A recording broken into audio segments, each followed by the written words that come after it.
again, it's Mark Smith from Leadership Precision, and today I wanted to share with you a key element within communication.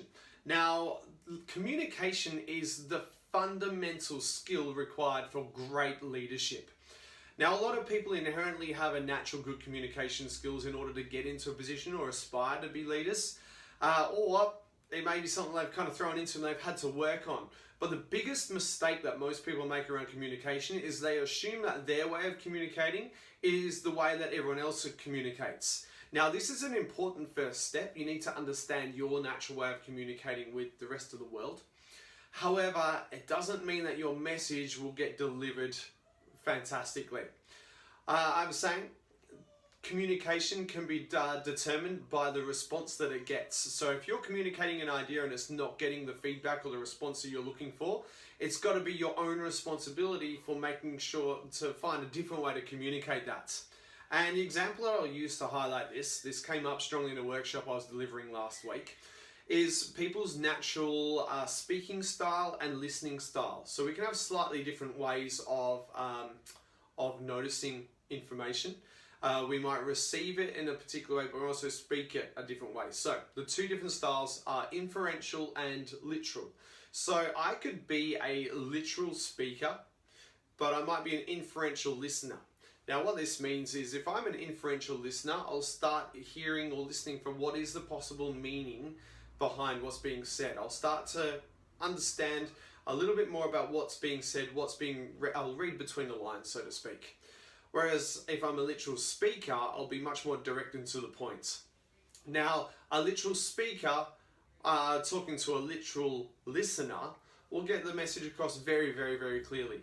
Now, if I was an inferential speaker talking to a literal listener, what that means is as I speak, then I will have a tendency to talk around the subject, leave hints and clues. But in my mind, as a inferential speaker, in my mind, I think that I've delivered it really, really well. But unfortunately, if I'm talking to a literal listener and I'm speaking inferentially, they just won't get it. And now if they're a good communicator, they'll say, hey, I'm sorry, I don't understand. Can you be a bit clearer for me, please? However, if they're not, they'll just take what they think they've heard, or it just won't land. They'll either go, well, what are you telling me this for? Or it'll just go straight in one ear and out the other. Not because they're ignoring it on purpose, just because there was nothing that was said that landed for it to stick with them. And that way, this is where we get little miscommunications. So, number one, it's really important for you to understand yourself of your own communication patterns so you know where your strengths and where you need to adapt a little bit.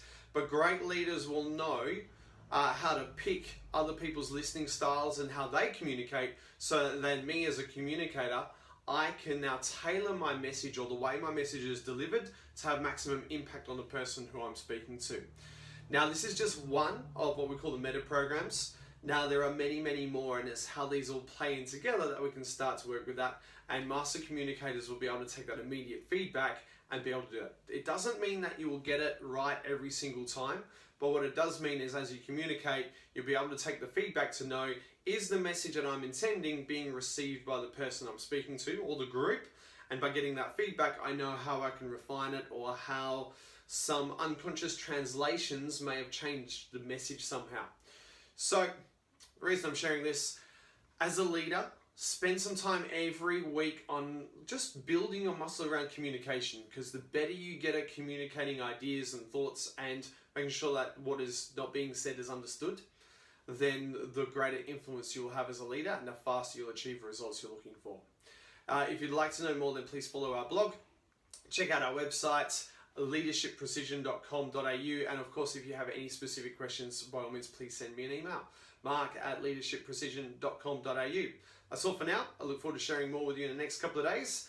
Go away and implement it, think about how this applies, and now as you start having more conversations through the day, just start to notice, interesting, how did that come about? Take care, we'll speak to you soon.